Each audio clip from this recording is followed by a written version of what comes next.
Hello বন্ধুরা, তো দেখো আজকে জামাই ষষ্ঠী। আর আমার মা এই যে জামাইয়ের জন্য স্পেশাল থালি সাজিয়েছে। কি কি আছে দেখাই।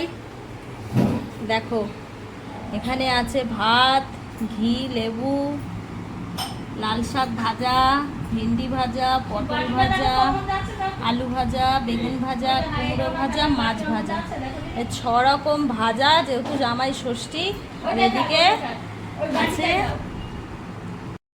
মাছের মাথা ডাল, মাছের মুড়ো দিয়ে ডাল, এটা চিংড়ি মাছের মালাইকারি, সর্ষে ইলিশ, খাসির মাংস আর দই মিষ্টি জল।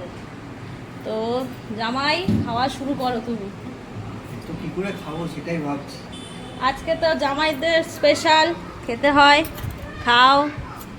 মা সব নিজে হাতে রান্না করেছে সকাল থেকে উঠে, সবটাই খাবে। চেষ্টা করছি। আমি তো ঝটপট চেঞ্জ করে নিয়ে মায়ের হাতে একটু গুছিয়ে দিলাম।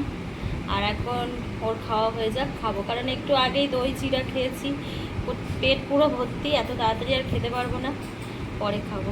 তো বন্ধুরা, তোমরা কে কেমন বাড়িতে গিয়ে এনজয় করছো অবশ্যই কমেন্ট করে জানিও। জামাই বলো কেমন হয়েছে খাবার দাবার? ভালো ভালো, খুব সুন্দর। চিংড়ি মাছ খাওয়া হয়ে গেছে? হ্যাঁ। এবং ইলিশ মাছ বাকি আছে, মাটন। খাও।